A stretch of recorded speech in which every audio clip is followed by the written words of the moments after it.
Unaware that his wife, Evelyn Hale, had secretly built a $100 billion real estate empire, Andrew Hale chose the cruelest possible moment to evict her while she was in labor. But before the doors closed behind her, he was already preparing to let his lover move into the penthouse she designed with her own hands. To the world, Andrew was the polished executive rising in luxury real estate, but inside that home he had become a cold husband who mistook silence for weakness. And Evelyn, heavily pregnant, soft-spoken, and pushed to the edge, looked like a woman with nowhere to go. But she was carrying far more than his child, and far more power than he could imagine. As labor pains ripped through her body, her marriage shattered at the front door, and another woman stepped toward the very penthouse built from Evelyn's vision, sacrifice, and secret genius. But why had Evelyn hidden a $100 billion empire from the man she married? How did Andrew become blind enough to throw out his own wife in labor?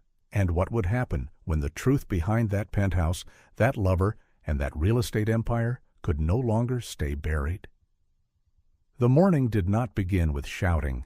It began with sunlight. Soft gold spread across the polished floor of the luxury apartment, warming the cream walls and touching the nursery corner Evelyn had been arranging for weeks. Tiny folded baby clothes sat neatly inside an open hospital bag. A pair of knitted socks rested on top of a blanket she had chosen because it felt softer than the others. On the dresser was a small, carved wooden elephant, something she had bought months earlier and held against her chest when no one was looking. She had imagined placing it by her daughter's crib one day and smiling at how something so small could still carry so much love. Then the pain hit. Evelyn froze.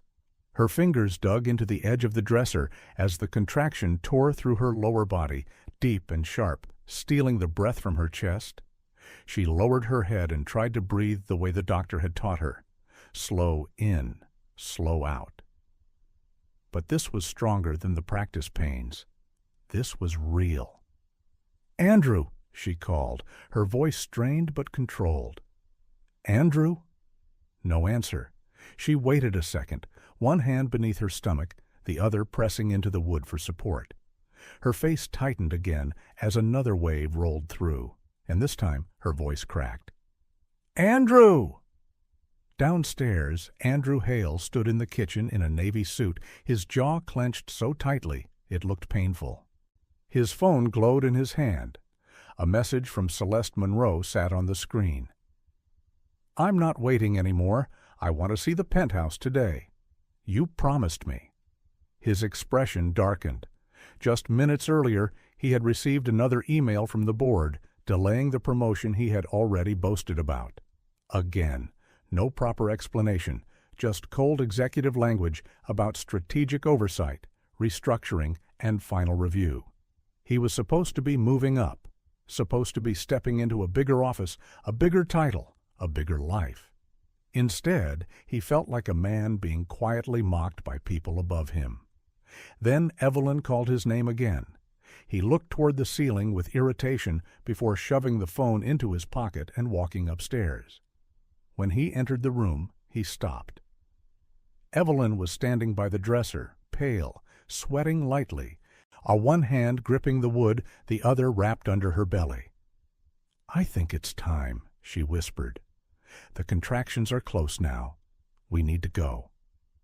A husband should have rushed to her. A husband should have dropped everything. But Andrew only stared at her, then at the bag, then away again, like she had interrupted something more important. "Today?" he muttered. Evelyn blinked at him. "Andrew, I'm in labor." He dragged a hand over his face and turned away. "Of course it's today." Her brows pulled together. "What does that mean?"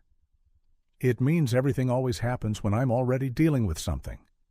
She stared at him as another contraction started building. "Our baby is not something, Andrew." He let out a bitter laugh. "That's exactly the problem. Everything with you has become heavy, complicated. It's endless." The words landed like a slap. Evelyn looked at him as though she no longer recognized the man in front of her. There had been signs, yes.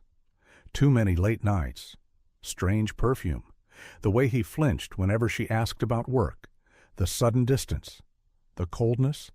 The irritation any time she spoke with too much insight about a building he thought she should only admire from the outside. But even with all that, even with the suspicion she had buried over and over again, she had still believed that when this day came, this moment, this child, this threshold into parenthood, something human inside him would return.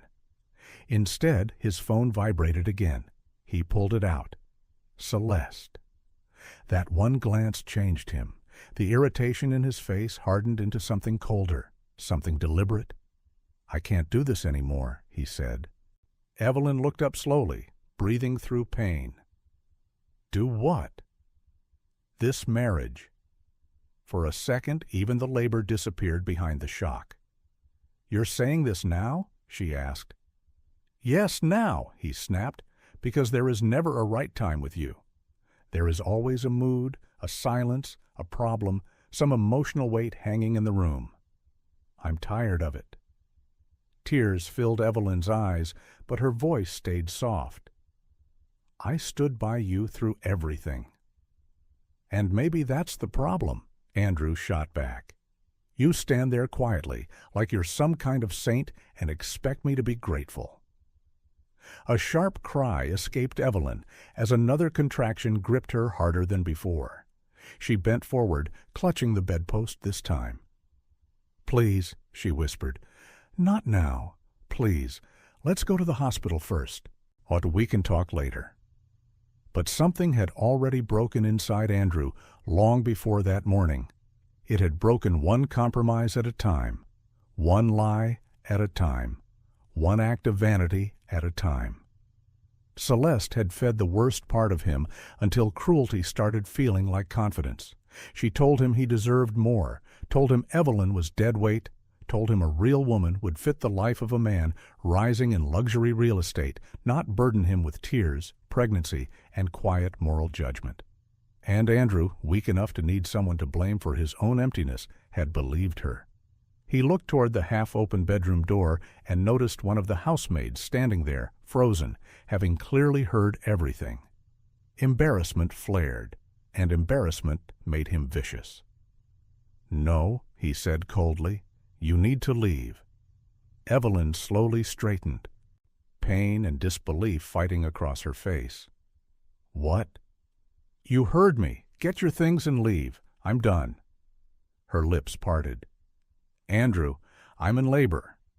"And I'm done?" Silence filled the room. Even the maid covered her mouth. For a long moment, Evelyn just stared at him. She searched his face for mercy, for hesitation, for some sign this was anger speaking ahead of his heart. There was none. Andrew stepped into the hallway and called for staff in the clipped, businesslike tone of a man ordering furniture moved, not throwing out his pregnant wife. "Bring her bags downstairs," he said. "Now." One of the staff members looked horrified. "Sir." "Now." Evelyn felt the room tilt around her. She reached for the dresser again, breath trembling, her body no longer hers in the way pain can steal ownership. A part of her wanted to scream the truth, and wanted to tell him who she really was, wanted to call Bernard Quinn and end his illusion before he took another breath in arrogance. But another, stronger instinct rose above pride. Protect the baby. Survive first. She lifted her hospital bag slowly with shaking fingers, but the maid rushed forward. "Ma'am, please, let me." Evelyn nodded weakly. Step by step, contraction by contraction, she made her way toward the front entrance. Every few seconds, she had to stop and steady herself against the wall. Her breathing grew rougher. Her face had gone pale. Sweat glistened at her temples. The polished floor beneath her feet seemed longer than it had ever been before. Then, through the front glass, she saw a sleek black car pull up outside. The back door opened. A woman stepped out in white heels and dark sunglasses. Celeste Monroe. She moved with the kind of confidence that does not belong to a visitor, the kind that belongs to someone who thinks the door is already hers. And in that moment, as another labor pain ripped through Evelyn's body, the last piece of the betrayal fell into place. Andrew had not thrown her out in blind rage alone. He had already chosen who would replace her. And just as Evelyn braced herself against the wall, one hand on her belly and the other pressed flat against the cold glass, she turned and saw Andrew walking past her, not toward his laboring wife, but toward the elevator to welcome his lover inside. The first person who moved when Andrew refused to was not her husband. It was Mr. Lawson, the elderly doorman downstairs. For years, Lawson had watched people enter and leave the Hale residence carrying flowers, contracts, champagne, grudges, and lies. He had seen Andrew's smile grow sharper over the last few months. He had seen unfamiliar cars waiting too long outside. He had seen Celeste's visits becoming less discreet. But he had also seen something else, something most people missed. Evelyn never treated staff like furniture. She remembered names. She asked after illnesses. She once sent flowers when Lawson's wife died, and the card had no signature, but he knew exactly who it came from. Men like Andrew were noticed. Women like Evelyn were remembered. So when Evelyn reached the lobby, one hand against the wall, one arm wrapped under her belly, Lawson dropped everything and rushed to her. "Mrs. Hale," he said, alarm cracking through his usual calm. "Please, sit down. Sit, ma'am." "I'm okay," Evelyn whispered. But she was not. Another contraction tore through her before the sentence was even finished. Her knees nearly buckled. The maid behind her gasped and caught her elbow, while Lawson pulled a chair forward with one hand and shouted toward the reception desk with the other. "Call an ambulance, now!" The younger concierge froze for half a second, shocked by the scene, then grabbed the phone. Evelyn sank into the chair, breathing in broken bursts. The polished marble floor blurred beneath her. Her hospital bag sat open at her feet, one tiny baby sock half fallen out, absurdly soft against the hardness of the lobby. Somewhere above her, she could hear the faint hum of the elevator. Then the revolving doors turned. Celeste Monroe stepped inside. She wore a fitted cream dress, white heels, oversized sunglasses, and the kind of confidence that only comes from believing another woman has already been removed from the picture. She looked first at the front desk, then at the elevators, then finally at Evelyn, and stopped. For one brief second, surprise crossed her face. Then it disappeared. "Oh," Celeste said, slowly removing her sunglasses. "So it's really happening." The words were smooth, but not kind. Curious, but not concerned. Evelyn looked up at her through pain and disbelief. Even after everything, the perfume, the late nights, the evasive answers, the emotional distance, some wounded part of her had still refused to fully believe there was another woman. Not because the signs were not there, but because believing it would mean accepting that the man she once loved had become capable of a deeper kind of rot than she wanted to imagine. Now that rot had a face. Lawson stepped in front slightly, protective without being disrespectful. "Ma'am, please, this is not the time." Celeste tilted her head, more annoyed than ashamed. "I wasn't speaking to you." Another contraction slammed into Evelyn. She cried out, folding forward, one hand gripping the edge of the chair so tightly her knuckles went white. Celeste's eyes flicked to her belly, then away again. There was no compassion there, only impatience. The kind of cold impatience that comes from wanting the scene to clear so possession can begin. At that same moment, the elevator doors opened upstairs. Andrew appeared at the landing above the lobby stairs, phone in hand, jacket still on, expression flat. He looked down at the scene, his laboring wife, the frightened staff, but the woman he had invited over, and instead of rushing toward Evelyn, he adjusted his cufflinks. "Celeste," he called, "come up. We're wasting time." Lawson turned, stunned. "Sir, your wife needs to get to a hospital." Andrew's jaw hardened. "That's being handled."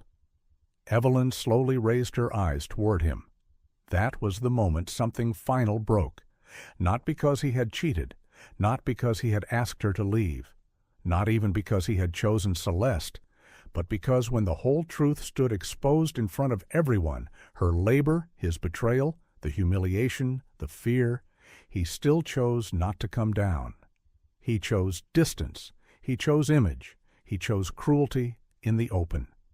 Celeste looked from Evelyn to Andrew and back again. "Shouldn't you at least—" "No," Andrew said sharply, then softened instantly when he looked at her. "Well, come upstairs." That change in tone was more brutal than a slap, harsh for his wife, gentle for his lover. Evelyn shut her eyes. In that darkness, memory rose like a wound.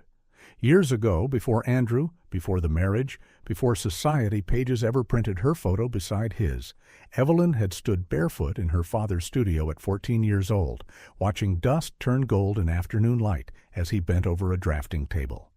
He had been brilliant, underpraised, and too honest for an industry that rewarded louder men. She remembered the smell of graphite and old paper, the way he would pause over a line and say, "People think buildings belong to the people who cut the ribbon. They don't. Land remembers who understood it first." She had not fully understood then, but she understood now. The ambulance siren began to echo faintly from outside. Lawson moved closer. "Hold on, ma'am. Just hold on." Evelyn nodded weakly, but her fingers had already found her phone inside her bag. The screen lit up with missed calls, unread emails, and one bold subject line that hit her like another contraction. Final ownership transfer confirmation. Penthouse level 88. For one suspended second, even pain seemed to pause. Upstairs, Andrew was taking another woman into the penthouse. Downstairs, the final legal confirmation tying that home to her was sitting in her hand. The timing would have been laughable if it were not so cruel. Not yet, she told herself. Survive first. The paramedics burst through the doors a moment later, all quick movement and clipped questions. "How far apart are the contractions?" "First baby?" "Any bleeding?" "Has her water broken?" Evelyn answered in fragments when she could. Lawson answered when she could not. The maid handed over the hospital bag with trembling hands. One of the paramedics knelt in front of Evelyn. "Ma'am, we need to move. Can you stand?" Evelyn tried. The contraction hit halfway up, and she nearly collapsed. The paramedic caught her immediately. "We've got her." As they lifted her onto the stretcher, she looked one last time toward the stairs. Andrew was gone from the landing. He had already turned away. The ambulance doors shut, and just before they closed fully, Lawson stepped forward and said, "Mrs. Hale, I'll call the emergency number from your file. Mr. Quinn, I'll call him now." At the sound of that name, Evelyn opened her eyes. Bernard Quinn. The one man who knew everything. The one man her father had trusted. The one man who had helped her build an empire in silence. At the hospital, the bright white lights felt too harsh after the softness of morning. Evelyn was rushed through triage and into labor and delivery with the speed that comes when nurses recognize distress beyond the physical kind. Her blood pressure was elevated. Her contractions were accelerating. Her breathing was uneven. The nurse beside her kept asking gently, "Is your husband on his way?" Each time Evelyn answered no, the nurse's face changed a little more. "Is there anyone at all we can call for you?" Evelyn's lips trembled, but her voice stayed clear. "Bernard Quinn." The nurse made the call. He answered on the second ring. By the time Bernard entered the hospital room, Evelyn was in a gown. Hair damp at the temples, one hand clenched around the rail of the bed. The baby monitor was picking up each contraction now with brutal clarity. The screen rose, peaked, dropped, then rose again. Her body was moving forward whether her heart was ready or not. Bernard stopped at the foot of the bed the moment he saw her face. He was a tall man in his 60s, silver-haired, precise, with the quiet authority of someone who never needed volume to control a room. Most people in the business world knew him as a ruthless strategist hidden behind civility. Evelyn knew him as the man who had sat beside her after her father's funeral and asked the question that changed her life. "Do you want to inherit his papers," he had said then, "or do you want to inherit his mind?" She had chosen his mind, and together over the years, when they had built what no one saw coming. Now, standing in that hospital room, Bernard crossed to her side, and his voice softened in a way almost no one else ever heard. "My dear girl." The tears Evelyn had fought all day finally spilled over. "He threw me out," she whispered. "Bernard, he threw me out while I was in labor." Something in Bernard's face went still, not blank, still. It was the stillness of a man placing a fact into permanent memory. "Who was with him?" he asked. Evelyn swallowed through pain. "Celeste." Bernard's jaw tightened once. He had suspected the affair months earlier. He had noticed names at events, repeated proximity, photographs that lingered too long, subtle shifts in Andrew's conduct. But Evelyn had not wanted to believe what the evidence suggested. She had wanted one thing in her life, to remain unpoisoned. He took her there," Evelyn said, voice breaking as another contraction began to build. "To the penthouse." Bernard leaned in slightly. "Did she enter it?" Evelyn shut her eyes. "Yes." For a moment, Bernard looked away, not to escape emotion, but to control the scale of it. Because the penthouse was not just an address. It was Evelyn's most personal design in years. The crown of the tower, yes, but also a place she had built around memory and hope. The floating staircase traced back to one of her father's unfinished museum sketches. The east-facing glass wall was positioned to catch first light because she once believed mornings could heal what nights damaged. And the nursery, God, the nursery, had been redesigned after she learned she was having a girl. Every curve, every shelf, on every soft detail came from a future Andrew had just desecrated without even knowing what he had touched. "Listen to me," Bernard said, returning his full attention to her. "Nothing important has been lost?" Evelyn looked at him through tears and pain. "It doesn't feel that way." "That's because you're in the middle of the wound," he said. "Not the end of it." A nurse entered, checked the monitor, and called for the doctor. Labor was intensifying. Bernard took her hand just as another contraction tore through her. "You breathe," he said firmly. "You bring this child safely into the world. Leave the rest to me." Then, while Evelyn fought through pain and breath and fear, Bernard stepped toward the window and pulled out his phone. His calls were quiet, short, surgical. "Trigger provisional control on level 88. A pause. "No, not tomorrow. Now." He ended that call and placed another. "Find Naomi Pierce. I want confirmation of everyone who entered the penthouse today." A third call. "Prepare the emergency disclosure file. Full beneficial ownership trail. I want the board ready." Across the room, Evelyn cried out as another wave hit.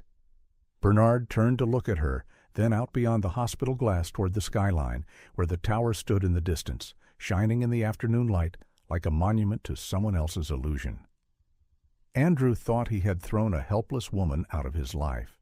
He did not yet understand that he had just declared war inside a kingdom built by her hands. Andrew had imagined many versions of success, but none of them looked as strange as the one waiting for him on level 88. The private elevator opened with a soft chime. And Celeste Monroe stepped out first, smiling like a woman entering a prize she believed she had earned. Light spilled across the penthouse in long, elegant bands, touching pale stone, warm oak, curved glass, and brushed brass. The city unfolded beyond the walls in a wide sweep of silver-blue skyline and distant water. Everything about the place whispered wealth, but not the loud kind. This was not a home built by someone trying to prove power. It was a home designed by someone who understood it. Celeste slowly turned in place. "My God!" she whispered. Andrew followed her out, one hand in his pocket, the other still holding his phone. He should have felt triumphant. He should have felt like a man finally stepping into the life he had been demanding from the world. Instead, something about the penthouse made even him quieter than usual. The silence inside it did not feel empty.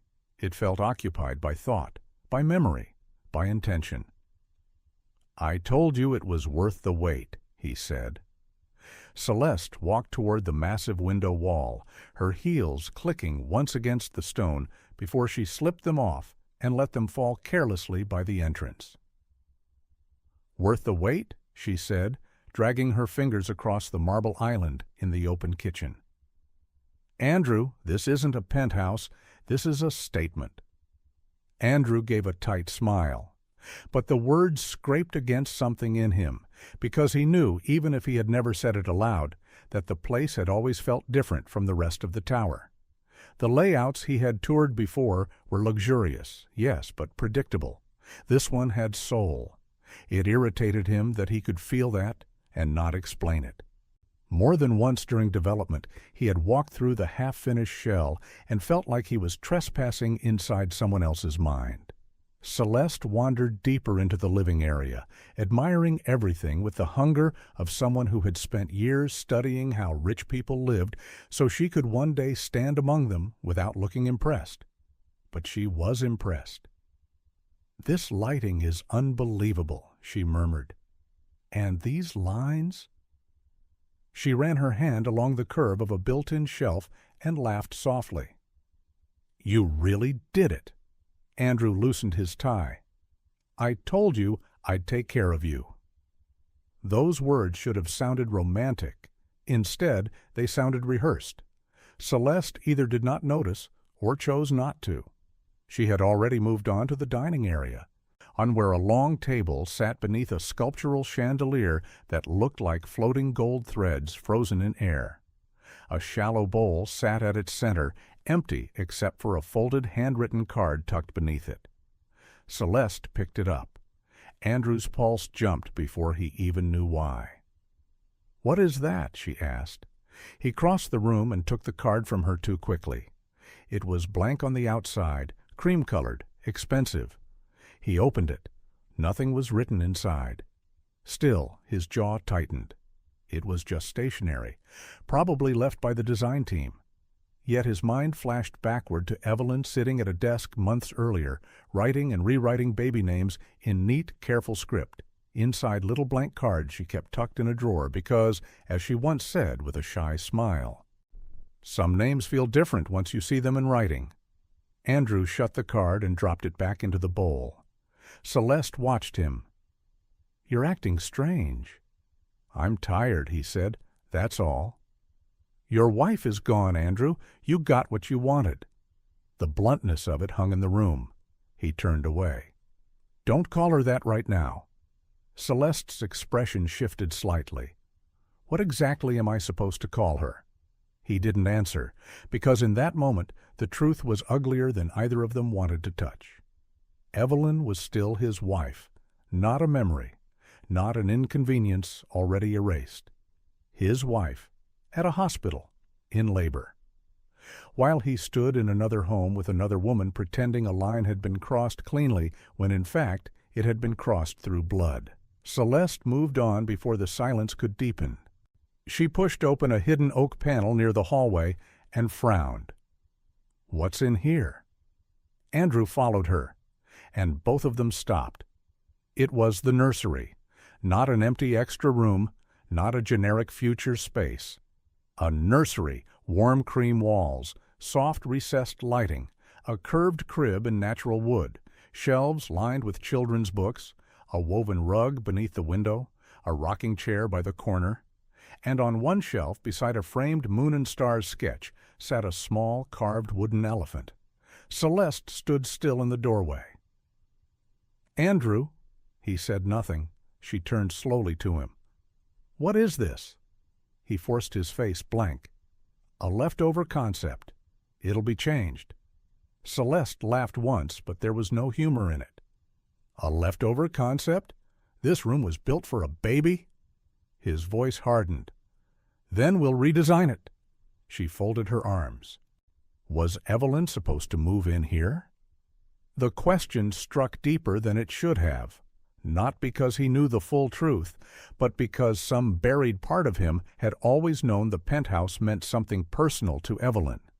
He remembered her studying its renderings too long at a launch dinner, remembered the exact way she once traced the edge of a materials board, and softly said, "They moved the nursery wall too close to the east glass. Morning light should feel gentle there, not harsh." He had laughed then, dismissing her as overly opinionated. But the site team corrected that exact issue 2 weeks later after a confidential design revision came through from above. At the time, he had not connected the dots. Now those dots began flickering like warning lights at the back of his mind. Celeste stepped into the nursery and touched the rocking chair. "I don't want this in here."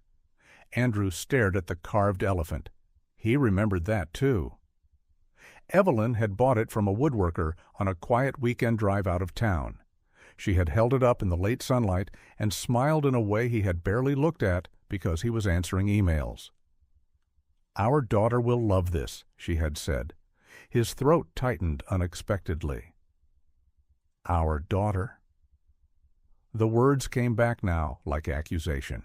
Celeste noticed his stare and turned sharply. "Don't tell me you're sentimental now." He reached for the minibar in the hallway instead. "I said it'll be changed." She followed him out. "Good, because I'm not living with another woman's ghost in every room." Another woman's ghost. That phrase settled badly, because the penthouse did not feel haunted by absence. It felt shaped by presence. Downstairs in the tower operations office, Naomi Pierce was reviewing access logs with a growing knot in her stomach. She had spent 2 years coordinating the flagship development. She knew every contractor issue, every imported finish delay, every executive ego attached to the building. She also knew that the most important instructions on the project had never come from Andrew. They came from a silent controlling authority routed through legal and strategic channels under one name only, R. Vale. R. Vale changed wall alignments no one else noticed. R. Vale rewrote finishing specs with terrifying precision. R. Vale once overruled a multi-million-dollar design direction because the light in one family room would feel emotionally cold in winter. Naomi had joked more than once that whoever R. Vale was, they understood the building like they had lived in it before it existed. Then Bernard Quinn's call came. "Ms. Pierce," he said, voice calm and lethal at once. "Who entered level 88 today?" Naomi opened the secure log and felt her stomach drop. "Andrew Hale," she said slowly. Guest override active. Celeste Monroe entered 6 minutes later. A long silence. Then Bernard said, "Send me the level 88 authorization file, full design chain." Naomi hesitated only a second before opening the record. She had seen it before, but never with this kind of attention. The attached design approvals, the beneficial control lock, the final sign-off authority, and there it was. Evelyn Ross Hale. Naomi went cold. Not a decorator, not a spouse with opinions, not a bystander. The principal? Pieces rushed back into place all at once. Or Evelyn's uncanny understanding of site revisions. The way she knew the West Garden setback had been altered before anyone announced it. The confidence with which she once corrected a glazing issue Andrew dismissed. Naomi had not been watching a perceptive executive's wife. She had been watching the woman who built the vision everyone else was borrowing language from.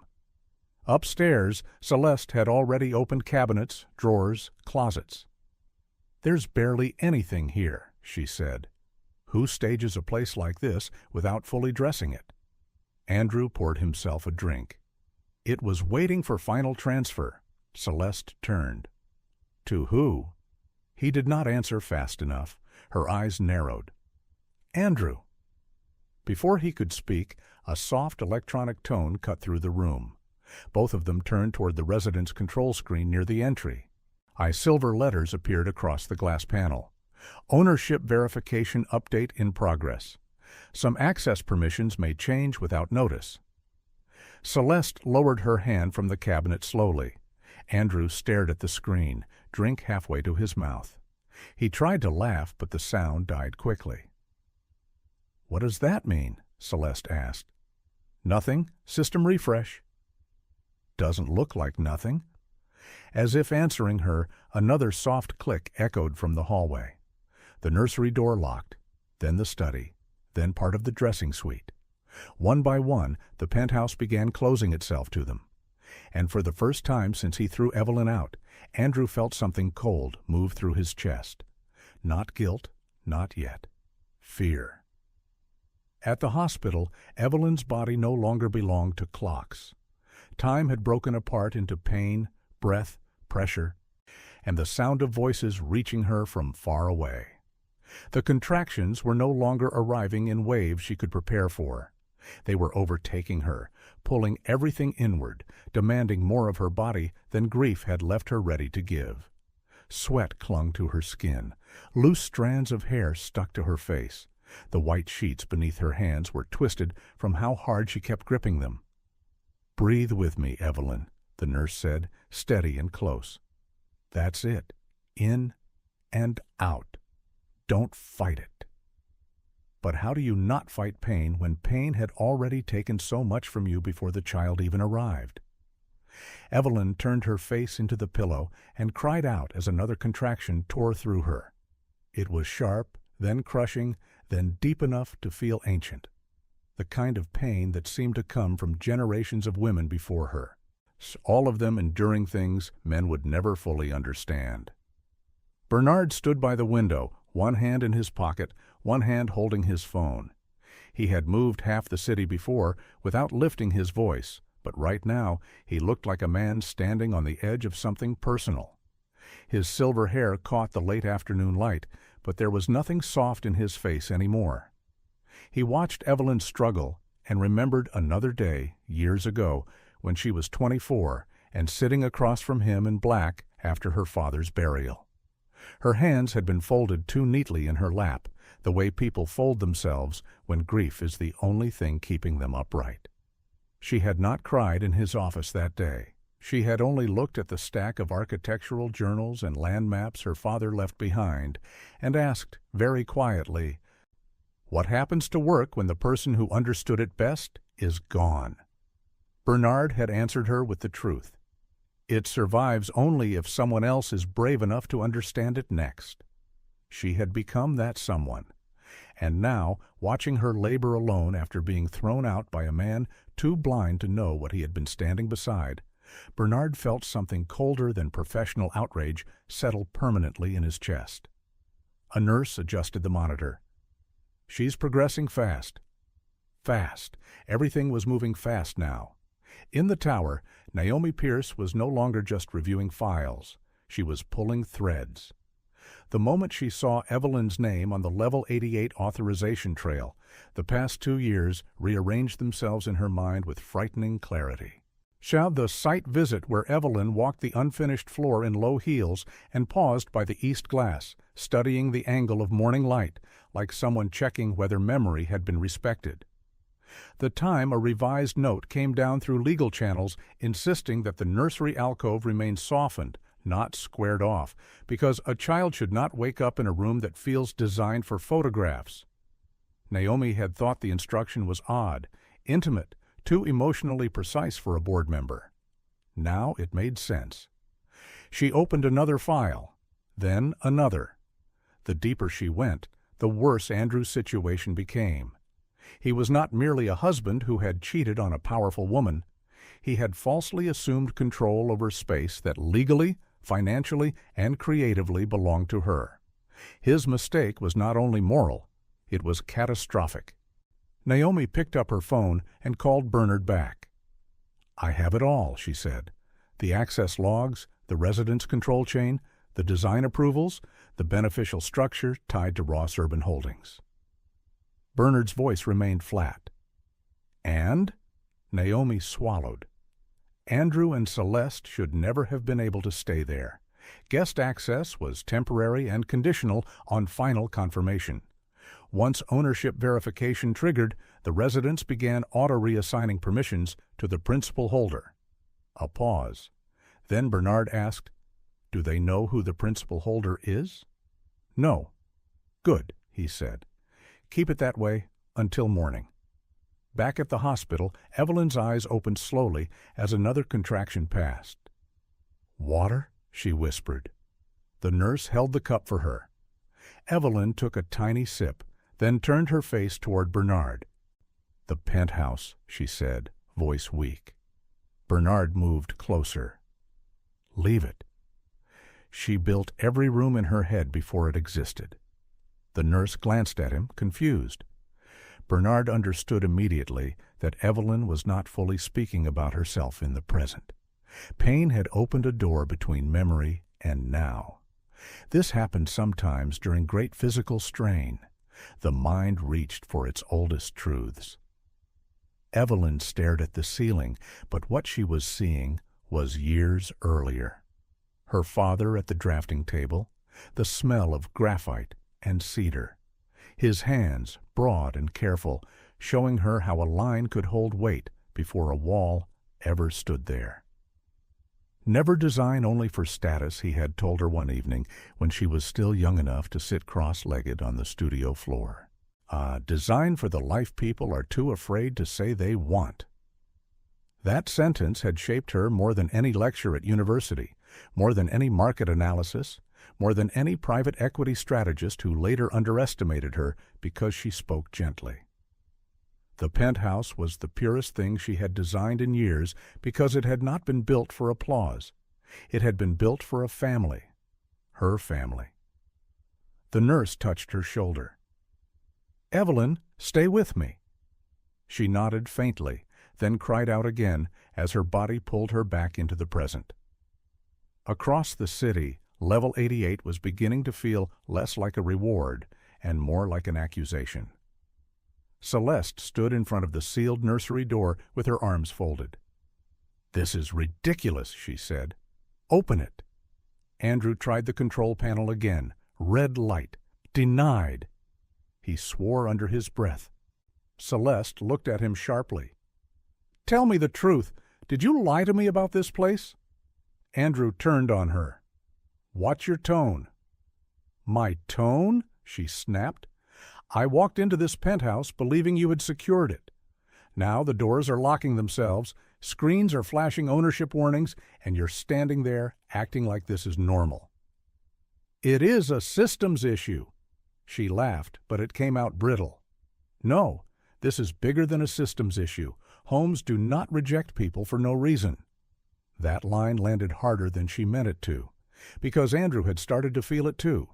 The penthouse did not feel broken. It felt corrective. He poured another drink, though his hand was no longer steady enough to hide the shake. He told himself it was stress, lack of sleep, the hospital scene, anything but fear. But fear had already entered the room and taken a seat somewhere behind his ribs. His phone rang. Naomi again. He answered immediately this time. "What now?" "Emergency board session confirmed. 8 a.m. Attendance required." He started to interrupt, but Naomi kept going. "And Andrew, bring your access badge." The line went dead. He stared at the screen.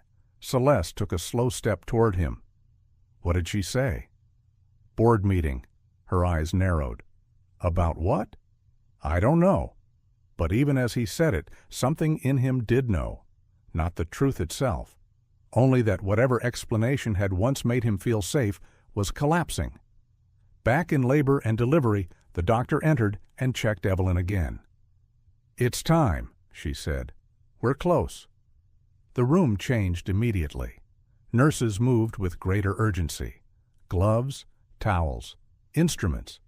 Calm faces trained to keep fear from spreading. The monitor beat on, a mechanical witness to pain, effort, and the child about to cross from one world into another. Evelyn gripped the rails and looked for something to hold on to that was not pain.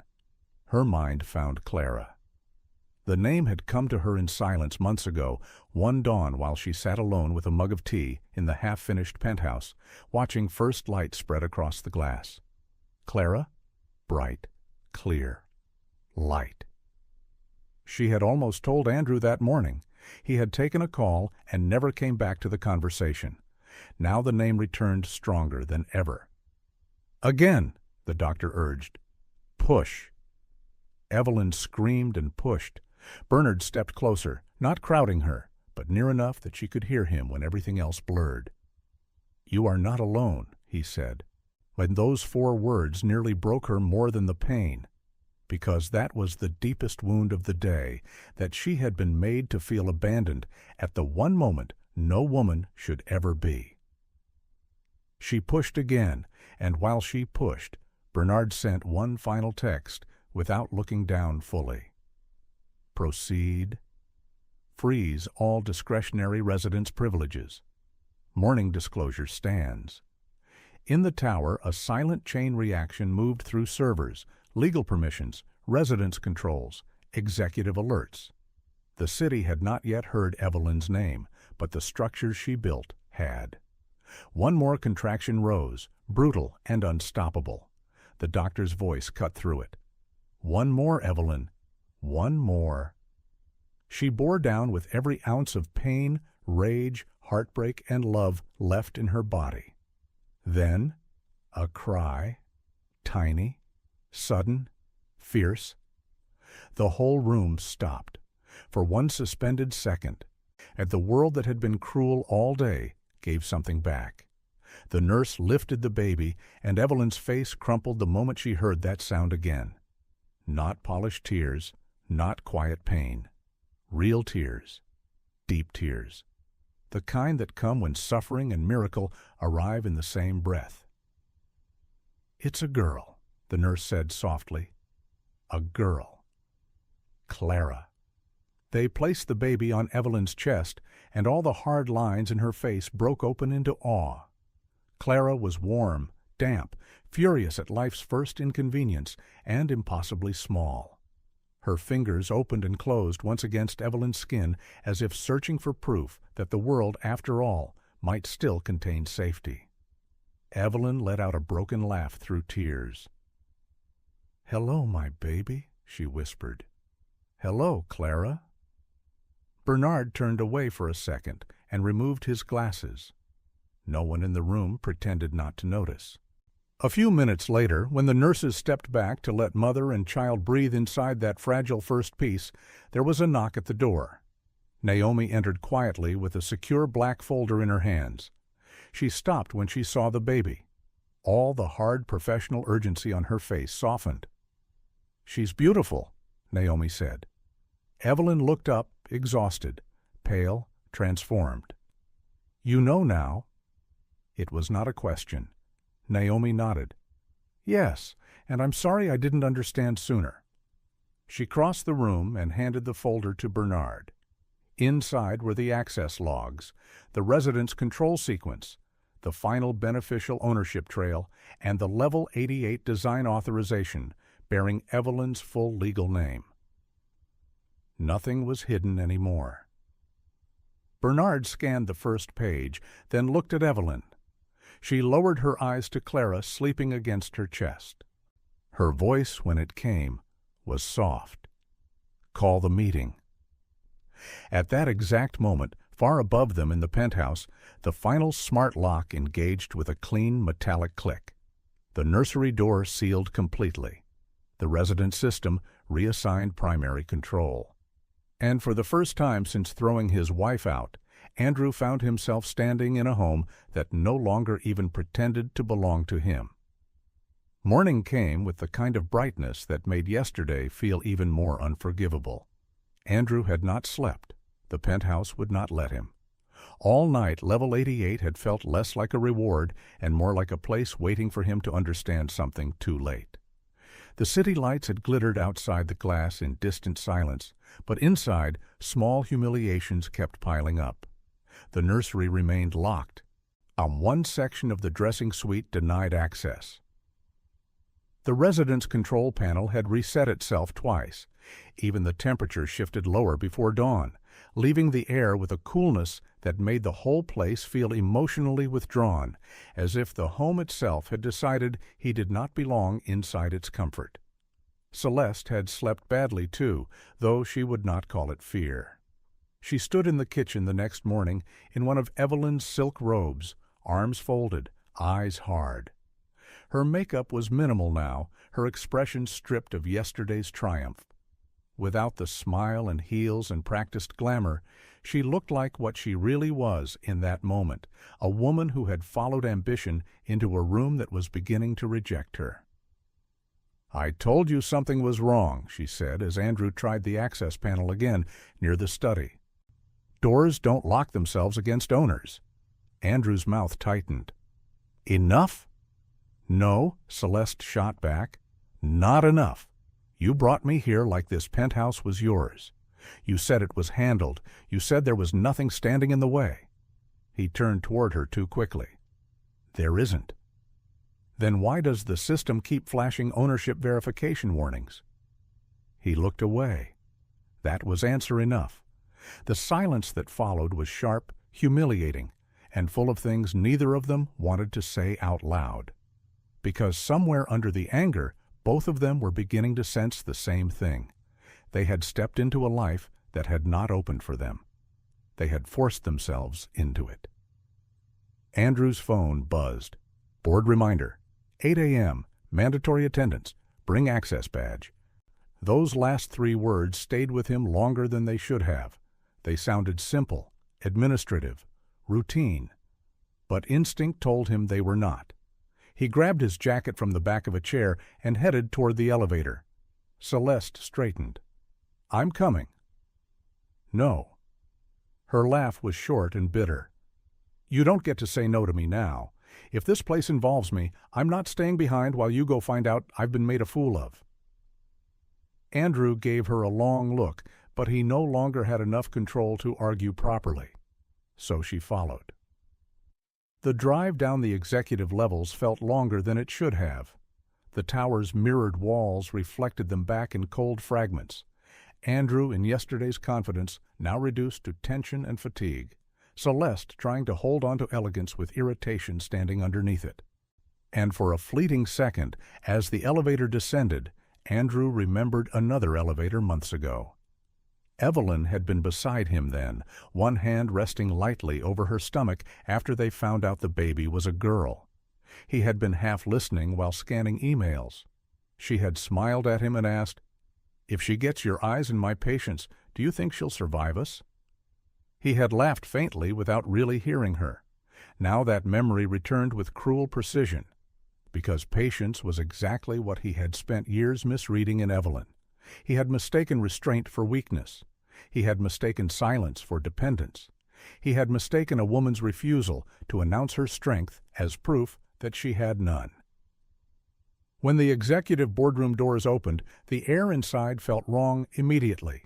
Too still, too arranged. The long glass table reflected the morning light in hard streaks. Senior board members were already seated. Naomi Pierce stood near the presentation screen with a tablet in hand. 2 legal representatives Andrew recognized only from high-level strategy briefings sat farther down the room. No coffee service, no small talk. No one even looked mildly interested in pretending this was normal. Andrew slowed. Celeste, who had followed him despite clear instructions not to, stopped just inside the doorway and scanned the room. The self-assurance she had forced back onto her face began slipping almost at once. Andrew pulled out a chair. "Can someone tell me what this is about?" No one answered. Naomi kept her eyes on the tablet. One board member adjusted his cufflink. Another looked toward the door. Then it opened. Bernard Quinn entered first. Andrew frowned. He knew the name vaguely, knew the face from investment reports and a few events where Bernard had stood among men who controlled large sections of the city without ever needing public applause. Seeing him there stirred something uneasy at the base of Andrew's throat. A memory tried to surface. Evelyn once taking a call from Bernard in the study, and lowering her voice when Andrew walked in. He had asked who it was. She had said lightly, "An old family advisor." He had never cared enough to ask anything more. Bernard stepped aside, and Evelyn walked in. For one stunned second, nobody breathed. She was pale, yes. You could see the exhaustion of childbirth still resting under her eyes, the physical cost of the last 24 hours still written faintly across her face. But broken? No. Helpless? Not even close. She wore an ivory suit so simple it looked expensive only to people who understood taste. Her hair was neatly pulled back. Her expression was calm, not because she felt no pain, but because pain had already passed through her and left behind something steadier. Truth. Andrew stood so fast his chair scraped the floor. "Evelyn!" His voice cracked around her name as if it no longer belonged to him. Celeste's head snapped toward Andrew, then back to Evelyn, then to Bernard, and something like real fear entered her face for the first time. Evelyn said nothing at first. That silence did more damage than any speech could have. It gave the room time to take in the full contrast. Yesterday she had been a laboring wife abandoned at a doorway. On this morning she stood before them as if the entire building had quietly rearranged itself around her presence.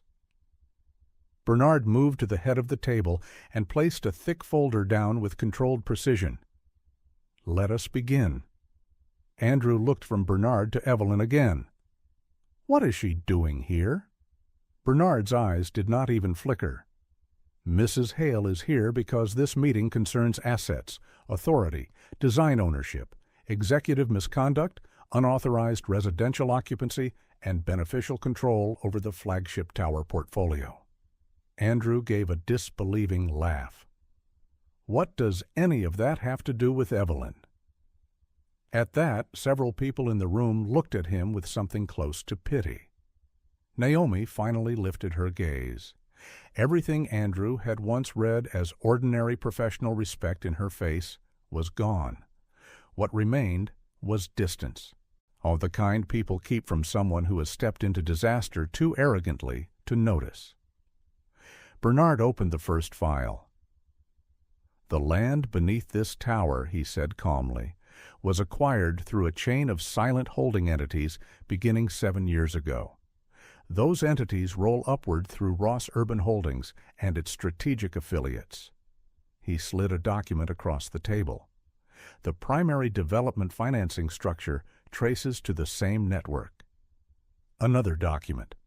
"The Penthouse, Level 88, was signed under Principal Design Authority and protected occupancy control through the same umbrella." Another document. Andrew stared at the pages without understanding. Then Naomi tapped the presentation screen. A signature line appeared. "Principal Design and Beneficial Control Authorization, Evelyn Ross Hale." The room went silent again. This silence was different, heavier, final. Andrew looked from the screen to Evelyn as if his mind had lost the ability to arrange information in the right order. "No," he said.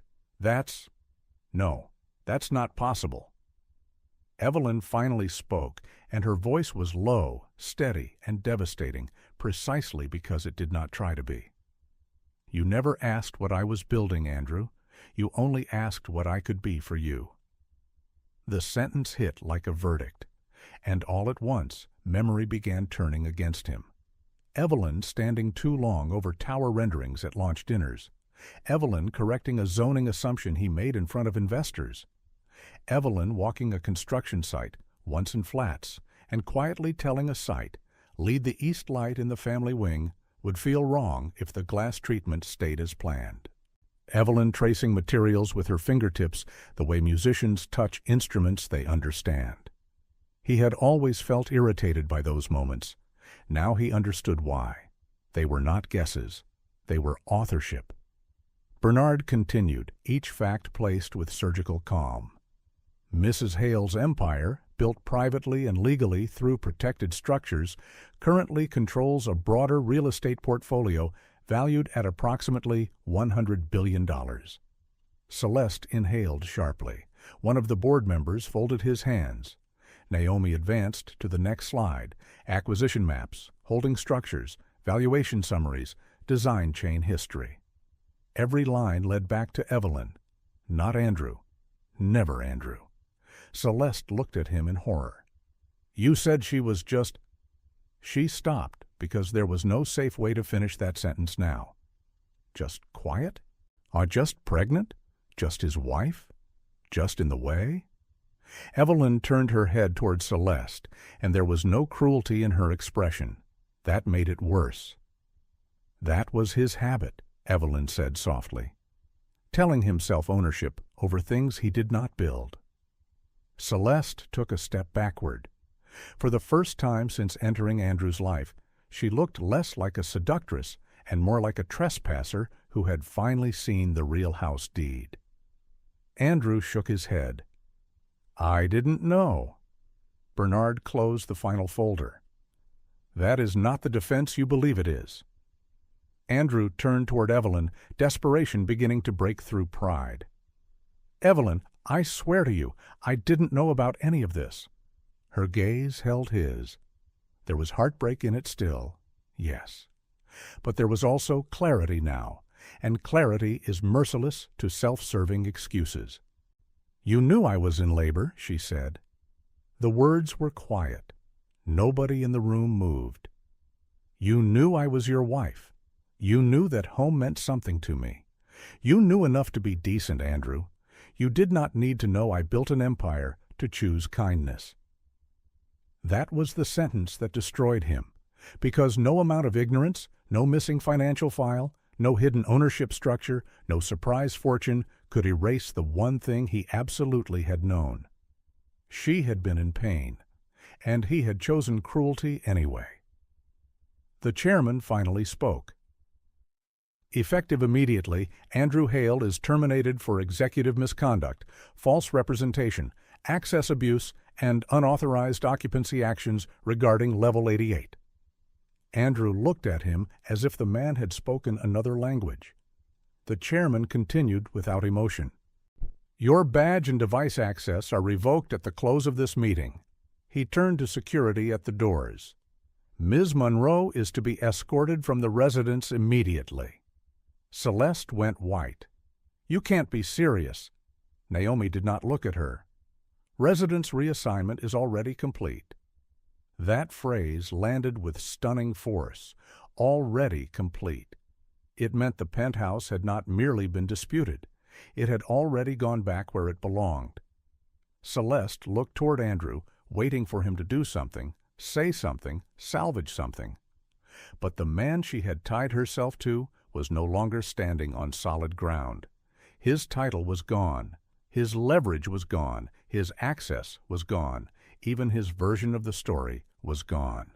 All that remained was the terrible ordinary truth of what he had done. He had thrown out a laboring woman, but he had taken his lover into her home, and he had done it while standing inside power that had belonged to his wife all along. Security stepped closer. Celeste's mouth opened, then closed again. There are humiliations so complete they silence even vain people. This was one of them. Bernard gathered the papers, but Evelyn did not move yet. She kept looking at Andrew, not because she needed anything from him, but because this was the final moment in which he would ever be able to pretend he simply made a romantic mistake. No, what he had done was deeper than infidelity. It was moral failure at the exact moment decency was easiest to choose. He took one step toward her. "I'm sorry," he said, and the words sounded smaller than he had probably imagined they would. Evelyn's face barely changed. Perhaps in another life, before the lies deepened, before vanity and bitterness hollowed him out, that apology might have mattered. But not now. Not after a front door, a contraction, an elevator, and a nursery. Not after Clara. She drew in one slow breath and said the only thing that needed to be said. "You were not sorry when you thought I had nothing." That was the end of it.